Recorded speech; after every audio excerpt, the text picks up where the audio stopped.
시편 51장 1절부터 13절입니다. 성경을 다 함께 찾아서 읽겠습니다. 시편 51장 1절로 13절 제가 먼저 읽겠습니다. 짝수절을 함께 읽어주시기 바랍니다. 하나님이여 주의 인자를 좇아 나를 긍휼히 여기시며 주의 많은 자비를 좇아 내 죄과를 도말하소서.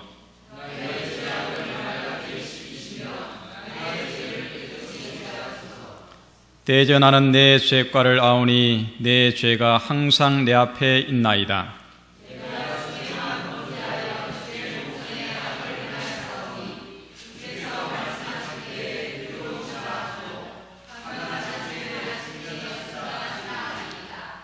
내가 죄악 중에 출생하였으며 모친이 죄 중에 나를 잉태하였나이다.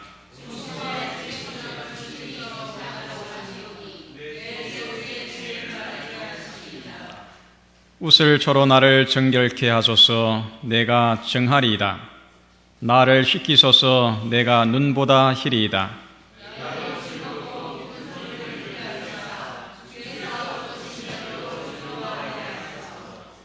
주의 얼굴을 내 죄에서 돌이키시고 내 모든 죄악을 도말하소서.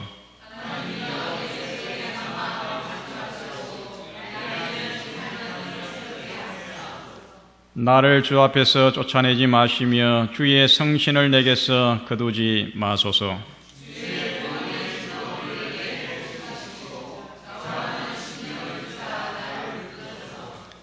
그러하면 내가 범죄자에게 주의 도를 가르치리니 죄인들이 주께 돌아오리이다. 용서받은 기쁨, 용서하는 더 큰 기쁨. 오늘 시편 51장 이 본문의 말씀으로 함께 은혜를 나누겠습니다. 날씨가 많이 추워졌지요. 이제 한 해가 저물어 가고 있습니다. 춥지만은 이 따스하신 주님의 사랑의 품에서 건강하게 이 겨울을 보내게 되기를 간절히 바랍니다. 지난주에 일요일 날 10분이 저희 교회에서 하동에 있는 베델 수양원에 단기 요양을 가셨습니다. 이제 오늘 마치고 오게 되는데 이번에 그 총 제목이 만드신 분이 고치신다, 이런 제목입니다. 이번 이제 3기째인데 여러분 이 표가 참 좋지 않습니까? 만드신 분이 고치신다. 나를 회복시켜 주실 수 있는 분은 나를 만드신 분이십니다. 천지 만물을 지으신 우리 살아계신 하나님께서 우리의 병든 몸뿐만 아니라 우리의 마음까지도, 우리의 인생까지도 깨끗하게 고치시는 그런 살아계신 하나님이십니다. 이 베델에 다녀오신 분들이 많이 계실 텐데 정말 이 에덴 동산 같습니다. 얼마나 아주 환경이 좋은지. 이번에 이 영남합회 복은 이 복지부의 주관으로 이렇게 하고 있습니다. 우리 최차순 원장님은 이 올해 25년째 이 요양 사업을 하고 계십니다. 1년에 거기를 다녀가는 분들이 약 한 1,000명 된다 그래요. 1,000명. 많은 분들이 이 베델 요양원을 통해서 잃어버린 건강, 잃어버린 인생을 회복하는 놀라운 기적이 일어나고 있습니다. 이 스트레칭 하는 장면입니다. 저희 교회에서 가신 분들, 제가 같이 하룻밤을 자고 또 함께 산책을 하고 그렇게 왔습니다. 한 40분 정도 이렇게 코스가 되는데 얼마나 좋은지요. 들어가는 입구에 있는 이 베델이라는 이 안내 팻말입니다. 여러분 기회가 되시면 이렇게 바쁘신 가운데서도 좀 시간을 내셔가지고 이렇게 짧지만은 이런 데 좀 참여해 주시길 바랍니다. 우리의 이 잠자는 세포, 망가진 세포, 유전자가 다시 일어나고 다시 깨어나고, 그래서 우리의 온 이 전인이, 우리의 온 이 영과 혼과 육이 온전하게 치료가 되고 회복되는 그런 이 기쁨을 경험하게 되기를 간절히 바랍니다. 이제 이분들이 돌아오시면 여러분들 많이 기도해 주시고, 이분들 가운데 특별히 건강이 좋지 않는 분들이 있습니다. 건강도 회복하고 또 하나님과의 믿음도 회복해서 주님 안에서 영혼을 향한 그런 새로운 생애를 출발하게 되기를 간절히 바랍니다. 이 장자 선생님이 이렇게 말했습니다. 날로 계산하면 미치는데 해로 계산하니 남는다. 이제 어느덧 한 해가 서서히 저물어 가고 한 해를 결산해야 될 때가 되었습니다. 올 한 해도 바쁘고 분주하게 시간에 쫓겨서 여기까지 온 것 같습니다. 1년을 단위로 우리의 삶을 정리하고 새로운 마음과 새로운 결심으로 새해를 시작하게 되는 것은 얼마나 크신 하나님의 은혜인지 모르겠습니다. 날로 계산하니 미치는데 해로 계산하니 남는다. 여러분, 뭔가 좀 남는 것 같습니까? 정말 하루하루가 얼마나 빨리 지나가는지, 우리의 삶이 마치 미치는 것처럼 보이지만은 길게 1년을 놓고 볼 때에 우리의 믿음이 좀 변화되는 것 같고, 또 우리의 삶이 좀 더 좋아지는 것 같고, 또 하나님과 나와의 관계가 좀 더 돈독해지는 것 같고, 하늘나라가 좀 더 가까워지는 것 같은 그런 느낌이 드십니까? 나는 느끼지 못하지만은 그런 변화가 있을 것입니다. 마치 콩나무 시루에다가 물을 주면은 금방 빠져나가고 없는 것 같지만은, 그러나 콩나물이 자라는 것처럼 1년을 단위로 볼 때에 우리의 삶의 영적인 많은 성장과 변화가 있었을 것입니다. 하나님께서 이제 한 해를 정리하고 다시금 새로운 한 해를 맞이할 수 있는 또 이 귀한 은혜를 주셨습니다. 이제 연말을 맞이하여 이제 다음 주면은 연말 기도주일을 맞이하게 됩니다. 나와 하나님과의 관계, 또 나와 이 성도와의 이 관계를 새롭게 하고 서로 용서받고 또 용서하며 화평과 화목의 관계를 이루어서 더 나은 신앙과 더 나은 삶에 대한 소망을 가지고 밝은 새해를 계획하시게 되기를 간절히 바랍니다. 이 기독교는 용서의 종교입니다. 기독교인이 누리는 최고의 기쁨은 용서받은 기쁨입니다. 죄에 짓눌려서 무거웠던 우리의 마음이 십자가의 그 무한하신 사랑을 통해서 용서를 받고 죄 사함을 경험하는 기쁨이야말로 이 세상의 그 무엇과도 바꿀 수 없는 큰 기쁨입니다. 그러나 용서받는 기쁨보다 더 큰 기쁨이 있는데, 그것은 먼저 용서하는 기쁨입니다. 형제의 죄와 허물을 내가 용서하는 것입니다. 나의 진심으로, 나의 중심으로 용서하는 것입니다. 그리고 그를 사랑하는 것입니다. 이것이 기독교의 신앙입니다.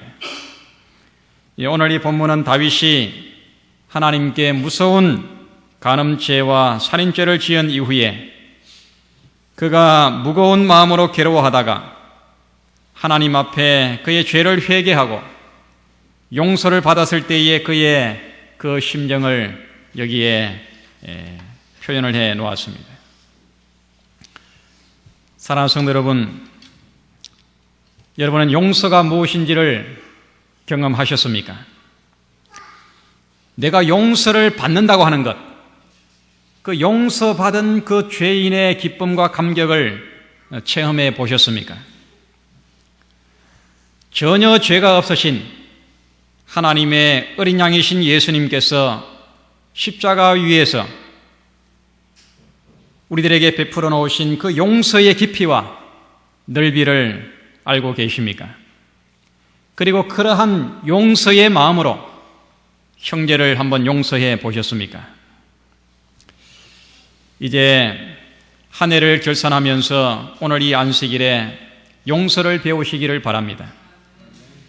진정으로 용서받는 것이 무엇인지, 또 용서하는 것이 무엇인지, 용서받는 기쁨과 용서하는 더 큰 기쁨을 경험하는 이 시간이 되기를 간절히 바랍니다. 우리는 이것을 위해서 첫 번째, 나는 용서가 필요한 죄인임을 알아야 됩니다. 한번 따라 하시기 바랍니다. 나는 용서가 필요한 죄인이다. 나는 용서를 필요로 하는, 정말 용서받아야 될 이 죄인임을 내가 먼저 아는 것, 이것이 용서를 받고 용서를 해주는 데 있어서 대단히 중요합니다. 다윗은 오늘 이 본문의 말씀에서 51장 3절에 대전하는 내 죄과를 아오니 내 죄가 항상 내 앞에 있나이다, 그렇게 고백하고 있습니다. 내가 죄악 중에 출생하였으며 모친이 죄 중에 나를 잉태하였나이다. 다윗은 자기 자신이 죄를 안다고 고백하고 있습니다. 그리고 더 깊이 자신이 죄악 중에 잉태했을 뿐만 아니라 죄악 중에 출생했다고 탄식하고 있습니다. 여기서 우리는 죄가 무엇인지를 배워야 됩니다. 죄를 크게 나누면 두 종류로 나눌 수가 있습니다. 이 행함의 죄가 있고 이 본성적인 죄가 있습니다. 다윗은 자기 자신이 얼마나 큰 죄를 지었는지, 이 간음죄와 살인죄, 그 행함의 죄뿐만 아니고 그의 이 본성적인 죄, 이 존재적인 죄까지도 그가 회개하고 용서받기를 간구하고 있습니다. 내가 죄악 중에 모친이 죄 중에 나를 잉태했고 또 죄 중에 나를 출산했다고 그렇게 고백을 하고 있습니다. 눈물의 선지자 예레미야는 이렇게 죄에 대해서 탄식하고 있습니다. 예레미야서 2장 19절에 내 악이 너를 징계하겠고 내 패역이 너를 책할 것이라. 그런즉 내 하나님 여호와를 버림과 내 속에 나를 경외함이 없는 것이 악이요 고통인 줄을 알라. 주 만군의 여호와의 말이니라. 무엇이 악이고 무엇이 고통이라고요? 하나님을 버린 것, 그리고 하나님을 경외함이 없는 것이 곧 악이라 그랬습니다. 그리고 그것이 인간의 고통이라고 말씀하고 있습니다. 하나님을 알지 못하고 무지 가운데 살아온 것이 죄입니까? 죄처럼 느껴지십니까? 하나님을 예배하고 하나님을 섬기지 않고 하나님의 뜻과는 전혀 상관이 없이 내 마음대로 살아온 것이 죄로 여겨지십니까? 하나님의 말씀을 배우지 않고 하나님께 기도하지 않고 세상 일에만 우리의 온 정신과 마음을 쏟아왔던 것이 죄입니까? 우리 속에 교만과 이기심과 미움과 질투심, 이 세속적인 모든 욕망과 탐욕들, 여러분 이것이 죄로 느껴지십니까?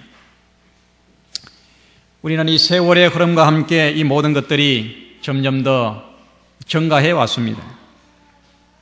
이 죄의 주름살이 점점 더 늘어가고 있는 것입니다. 그렇습니까? 예. 이 코끼리를 연구하는 동물학자들이 이 코끼리에서 아주 특이한 점을 발견했습니다. 그것은 이 늙은 코끼리가 이 냇가에 가서 물을 먹을 때에 이 물을 먹기 전에 그가 앞발을 가지고 이렇게 물을 확 휘저은 다음에 물을 먹는 이상한 행동을 봤습니다. 이 젊은 코끼리는 그렇게 하지 않는데 이 늙은 코끼리가 물을 마실 때는 꼭 그렇게 한다는 것입니다. 그래서 이 동물학자들이 연구를 해보니까 그 원인을 찾아냈는데 이 물을 먹으려고 이렇게 보니까 그게 뭐가 비쳐요? 자기의 그 늙은 모습, 주름살이 있는 모습이 보이는 것입니다. 그래서 물을 확 휘저은 다음에 먹는 것은 자기의 그런 모습을 보이기 싫어하는 그런 이 거부의 몸짓이라는 것을 알게 됐습니다. 태어나면서부터 모태로부터 죄의 종으로 죄의 권세 아래 태어나가지고 일생 동안 죄의 노예로 살아가면서 죄의 주름살이 점점 더 깊어지고 그것이 점점 더 많아져 가는 그런 이 죄인임에 틀림이 없는 것입니다. 여러분, 이 죄의 주름살을 어떻게 해야 되겠습니까? 그냥 거부한다고 해가지고 죄의 주름살이 해결되겠습니까? 죄의 무거운 짐을 여러분 어떻게 해야 하겠습니까? 내가 지고 괴롭게 살아가는 이 죄의 짐을 해결해 주실 유일한 분은 죄를 용서해 주시는 예수께 가야 하는 것입니다. 예수의 이름을 부르며 그분이 주시는 십자가의 용서의 은혜를 우리는 얻어야 하는 것입니다. 그래서 사도 바울은 로마서 7장 24절에 이렇게 고백을 합니다. 오호라, 나는 곤고한 사람이로다. 이 사망의 몸에서 누가 나를 건져내랴. 나를 이 죄의 사망의 권세에서 건져내실 분이 누굽니까? 예수 그리스도 외에는 없는 것입니다. 정로의 계단 영한대역 151페이지에 우리 자신이 얼마나 죄된 사람인가를 알 때에 우리는 용서해 주시는 분께로 돌아가게 된다. 우리가 우리 자신의 죄된 상태를 깨달을 때에 우리는 예수님을 향하여 손을 뻗게 된다. 그러면 예수님께서 도움의 힘을 가지고 나오신다. 사랑하는 성도들이시여, 다윗처럼 내가 죄인임을 솔직하게 고백하시기를 바랍니다. 죄를 숨기거나 죄를 축소하려고 하지 마시기 바랍니다. 나의 행위의 죄뿐만 아니라 타고난 본성적인 죄인임을, 날마다 해마다 죄의 주름살이 깊어가는 속절없는 죄인임을 고백하시기를 바랍니다. 그리고 나를 이 죄의 권세에서 건져내어 용서하시고 구원하시고 우리를 정하게 하시는 예수 그리스도를 신뢰하고 예수님을 바라보시기를 간절히 바랍니다. 두 번째, 용서받은 죄인의 기쁨. 내가 죄인임을 알 때에 우리는 나를 용서해 주시는 그분께로 나아가서 그분이 나에게 주시는 용서의 기쁨을 우리는 누릴 수가 있습니다. 다윗은 시편 51장 10절로 12절에서 이렇게 노래하고 있습니다. 하나님이여, 내 속에 정한 마음을 창조하시고 내 안에 정직한 영을 새롭게 하소서. 나를 주 앞에서 쫓아내지 마시며 주의 성신을 내게서 거두지 마소서. 주의 구원의 즐거움을 내게 회복시키시고 자원하는 심령을 주사 나를 붙드소서. 이런 얼마나 정말 위대한 기도입니까? 저는 이 기도를 제가 개인적으로 기도할 때에 늘 이렇게 하나님께 기도합니다. 하나님이여, 내 속에 정한 마음을 창조하시고 내 안에 정직한 영을 새롭게 하소서. 여러분, 내 일생에 가장 기뻤을 때가 언제입니까? 마치 날아갈 듯이 기쁘고 즐거웠던, 흥분되었던 때가 언제였습니까? 마치 새의 깃털보다 더 가벼운 마음으로 하늘을 훨훨 나는 듯한 그런 감격을 경험했던 때가 언제입니까? 내 삶의 결정적인 전환점, 인생의 그 터닝 포인트가 언제였습니까? 내가 진정으로 용서를 경험했을 때, 정말 용서받았을 때, 그때의 그 감격과 기쁨은 정말 이루 표현할 수가 없는 것입니다. 미국의 그 앤드류스 우리 36 대학교가 있습니다. 이 대학교에 이 장례가 생겼습니다. 그 교회에 오랫동안 심호하셨던 이 노 교수님이 돌아가셨는데, 이제 발인 예배를 이제 맞이해가지고 그 교회의 담임 목사가 이제 발인 예배를 드리는 것입니다. 아주 젊은 목사였습니다. 이 발인 예배를 드리면서 이제 그의 간증을 하는 것입니다. 저희 아버님이 이 필리핀에 외방 선교사로 가 있을 때에 저도 아버님을 따라서 필리핀에 가서 공부를 하게 됐는데, 여러분, 이 선교사의 자녀들이 그 현지에 적응하는 것이 참 쉽지 않습니다. 그래서 이 선교사의 자녀들이 문제아가 많이 있습니다.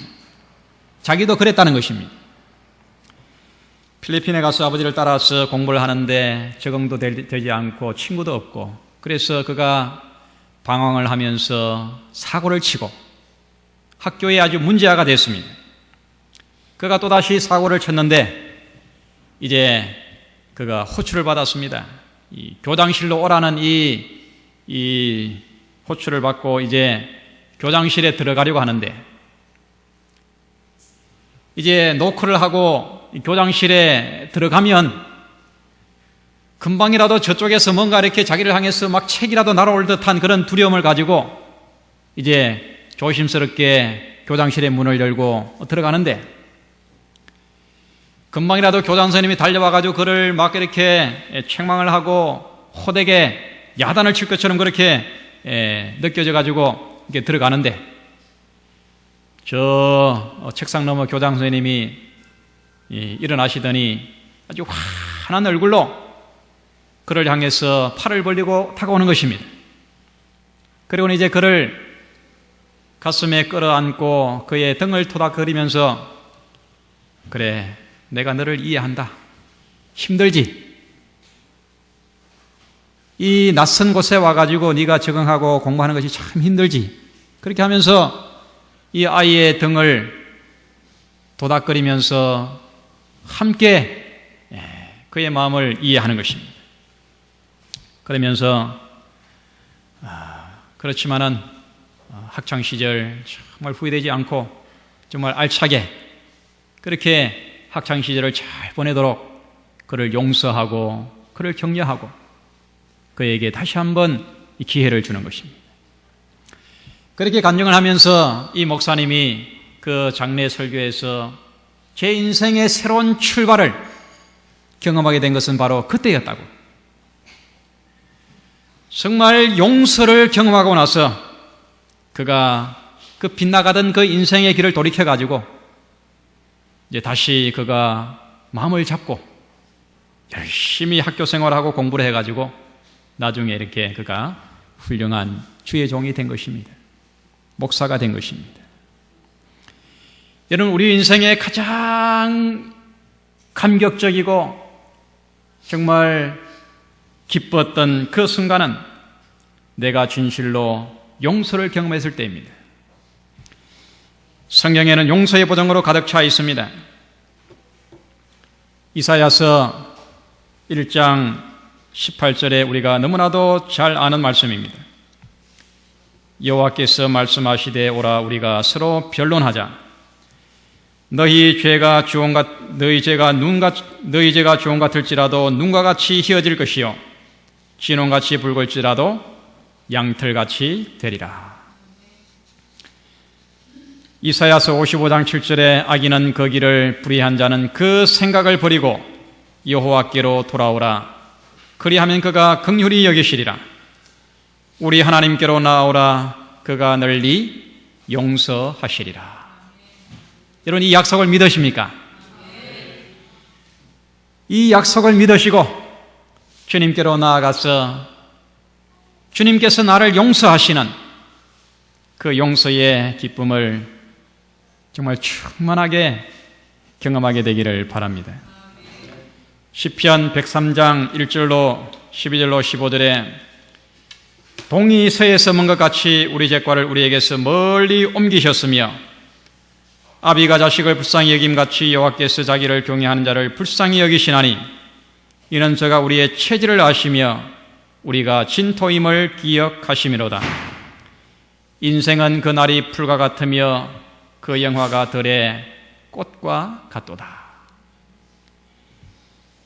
우리 죄과를 우리에게서 멀리 옮기셨다고 그렇게 말씀하고 있습니다. 미가서 7장 19절에 다시 우리를 긍휼히 여기셔서 우리의 죄악을 발로 밟으시고 우리의 모든 죄를 깊은 바다에 던지시리이다. 다시는 기억나지 않도록 우리의 죄악을 깊은 바다에 던져서 보이지도 않게 하는 것입니다. 자기의 죄를 숨기는 자는 형통치 못하나 자기의 죄를 자복하고 버리는 자는 불쌍히 여김을 받으리라. 요한일서 1장 9절입니다. 다 함께 읽겠습니다. 시작.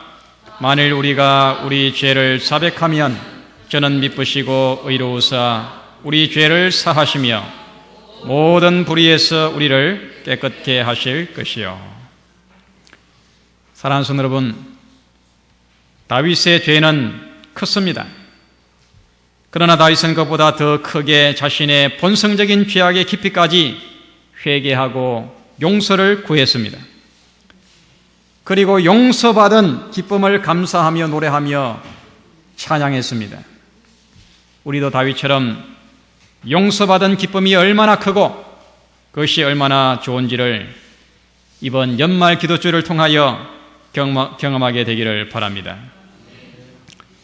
부자 선지자 754페이지에 다윗의 타락은 컸으나 그는 깊이 회개했고 그의 사랑은 열렬했고 그의 신앙은 몹시 강했다. 그는 많이 용서를 받았으므로 많이 사랑하였다. 우리 주님께 대한 우리의 사랑은 용서와 관계가 있습니다. 내가 얼마나 용서를 깊이 했느냐가 주님을 얼마나 사랑하느냐를 결정하는 것입니다. 세 번째로 우리는 용서하는 더 큰 기쁨을 경험해야 됩니다. 용서받는 기쁨보다 용서하는 기쁨이 훨씬 더 큰 것입니다. 51장, 시편 51장 13절에 그러면 내가 범죄자에게 주의 도를 가르치리니 죄인들이 주께로 돌아오리이다. 그가 받은 용서의 사랑을 이제는 증거하고 그 용서의 사랑으로 다른 사람들을 사랑할 것을 그가 여기에 말씀하고 있는 것입니다. 진정한 용서는 진정으로 용서를 경험한 자만이 할 수가 있습니다. 십자가의 은혜를 통하여 용서를 맛본 성도가 형제의 잘못을 중심으로 용서할 수가 있는 것입니다.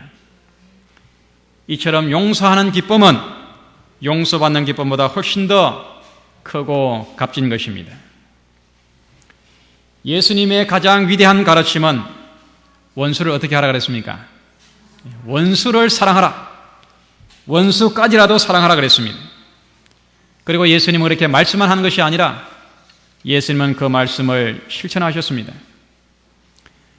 마태복음 5장 43절로 44절에 또 내 이웃을 사랑하고 내 원수를 미워하라 하였다는 것을 너희가 들었으나 나는 너희에게 이르노니 너희 원수를 사랑하며 너희를 핍박하는 자를 위하여 기도하라. 마태복음 5장 46절에 너희가 너희를 사랑하는 자를 사랑하면 무슨 상이 있으리요? 세리도 이같이 아니하느냐. 죄인은 미워하셨지만은 죄인은 죽음보다 더 강한 사랑으로 사랑하시고 용서하신 예수님께서 십자가 위에서 자기에게 못을 받고 저주하는 그들을 향하여 예수님께서 부르짖으셨습니다. 이에 예수께서 가라사대 아버지여 저희를 사하여 주옵소서 자기 하는 것을 알지 못함이니이다. 그 십자가 위에 달려서까지도 예수님께서는 저희의 죄를 사하여 주옵소서 자기 하는 것을 알지 못함이니이다. 그렇게 기도하셨습니다. 여러분, 내 마음속에 미워하는 사람이 있습니까? 아직도 내가 용서하지 못한 누군가가 있습니까? 내 마음에 장벽이 가로막혀서 소통이 되지 않는, 그래서 어색하고 불편한 그런 관계 속에서 살아가고 있는 사람이 있습니까? 먼저 용서하시기를 바랍니다. 이 세상의 어떠한 사람과도 서로 용서하고 또 평화하고 교제할 수 있는 그런 성도가 되기를 바랍니다. 혹 이 교회 안에 그런 관계가 있다고 하면 연말 기도주일을 통하여 교제의 악수를 내미시기를 바랍니다. 용서받는 기쁨보다 먼저 용서하는 더 큰 기쁨을 우리가 다 경험하게 되기를 바랍니다. 한국의 사랑의 사도라고 불려지는 분이 있습니다. 이 손양원 목사님. 그분의 생애를 기록한 이 사랑의 원자탄이라고 하는 책이 있습니다. 이분은 이 전라도 여수 애양원에서 그가 순교하시기까지 1,100여 명의 이 남 환자들의 친구가 되어서 그들을 목양하는 일에 전념하신 목사님이십니다. 일제시대에는 신사참배를 반대해가지고 6년 동안 옥고를 치렀습니다. 그리고 해방을 맞이했는데 곧바로 1948년에 그 여순 반란 사건이 일어나가지고 그 반란군에 의해 가지고 그의 사랑하는 두 아들 이 동신이와 동인이가 그 반란군에 붙잡혀가지고 그 예수를 믿는다는 이유로 무차별 구타를 당하고 그 반란군에 의해 가지고 이 두 아들이 죽임을 당했습니다. 이 끔찍한 사건을 들었을 때에, 소식을 들었을 때에 이 목사님은 그 소식을 듣자마자 이렇게 말했습니다. 내 두 아들은 분명히 하늘에 갔을 텐데 내 아들을 죽인 저 사람들은 구원을 받지 못하고 지옥에 갈 것이 분명합니다. 내가 어찌 아비 된 자로서 이 일을 그대로 두겠습니까? 내 아들을 죽인 죄를 회개하지 않고 영원히 죽을 사람을 내가 어찌 그냥 가만히 내버려 두겠습니까? 내 아들을 죽인 자들을 앞으로 체포가 되거든 절대로 사형을 시키지 말고 그를 때리지도 말고 내가 그를 내 양자로 삼아가지고 그로 하여금 예수를 믿게 하고 그래서 저의 양자로 삼겠습니다. 그렇게 이야기를 했습니다. 반란군이 진압이 되고 이제 그 반란군들이 잡혔습니다. 체포가 됐습니다. 그의 아들을 총살한 그에게 총을 쏜 사람이 누구냐 하면은 이 안재선이라고 하는 사람이 있습니다. 안재선. 그 청년을 이제 반란군을 다 이렇게 신문을 하고 이제 차에 태워가지고 사형장으로 싣고 가는 그 노중에 이 손양원 목사님이 그를 살려내가지고 그를 자기의 양아들로 삼습니다. 그리고 그에게 예수를 증거하고 그래서 그가 훌륭한 이 그리스도인이 되었습니다. 그리고 이 목사님은 이어서 터진 6.25 동란 때에 다 피난을 가라고 했지만은 내가 어찌 이 남환자들 두고 피난을 가겠느냐? 그래서 끝까지 나환자들을 돌보다가 49세에 일기로 무참히 피살 순교를 당하셨습니다. 사랑하는 성도 여러분, 용서하는 기쁨, 정말 나에게 그렇게 그 어려움을 준 두 아들을 사형시킨, 두 아들을 죽인 그 원수까지라도 용서하고 사랑하는 그 사랑의 기쁨, 이 기쁨을 우리가 믿음 생활 안에서 경험하게 되기를 바랍니다. 나는 용서가 필요한 죄인입니다. 그 죄를 용서해 주시는 예수 그리스도에 의하여 용서받는 기쁨, 또 그 용서의 사랑으로 형제의 죄를 용서해 주는 그런 기쁨이 우리의 믿음의 생애에 충만하게 되기를 바랍니다. 어떤 중년 부부가 머리가 아파가지고 병원에 의사를 찾아갔습니다. 이제 의사가 이 머리 엑스레이를 이렇게 찍어가지고 이렇게 진단을 했습니다. 근데 이제 이 진찰실에서 이제 그 의사가 그에게 보여주는 이 뇌를 찍어놓은 그 엑스레이를 보여주는데 아주 흉악한 이 두개골을 보여주는 것입니다. 이 두 부부는 이 사진을 보고 충격을 받았습니다. 그래서 이 의사에게 요청을 해가지고, 선생님, 제가 이걸 집에 가지고 가면 안 되겠습니까? 그래가지고 이제 이 해골 사진을 가지고 집에 왔습니다. 그리고 이제 예쁜 액자에다가 집어넣어가지고 벽에다가 걸어놨습니다. 여보, 사람이 별것 아니요. 저렇게 해골뿐인데. 그러면서 이제 두 부부 간의 의견이 맞지 않고 또 이렇게 서로 얼굴 붉힐 일이 있으면은 서로 약속이라 한 듯이 해골을 쳐다보면서 이렇게 말했습니다.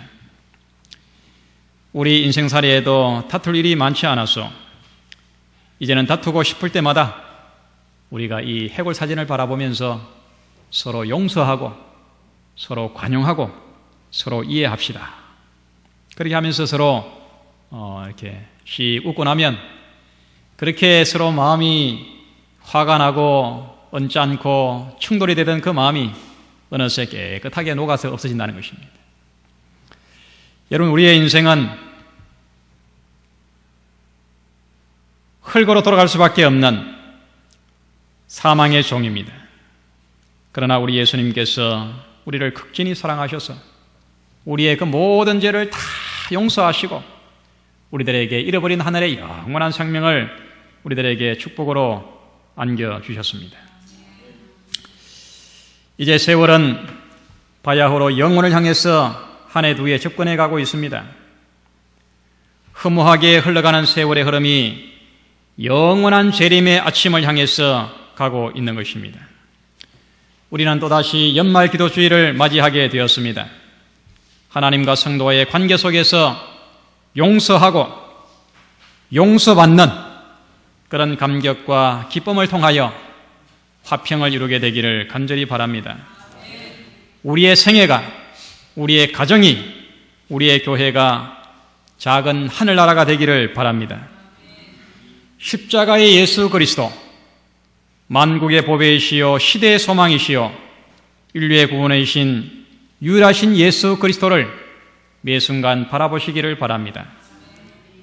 값없이 주시는 용서의 사랑과 은혜를 맛보며 온전한 화목을 이룬 가운데 새로운 한 해를 소망 가운데 맞이하여서 우리의 삶이 거듭될수록 우리의 믿음과 우리의 신앙이 장성한 믿음의 분량까지 이르고 우리의 삶이 참으로 기름지고 복된 그런 우리의 모든 성도들의 생애가 되시기를 간절히 바랍니다.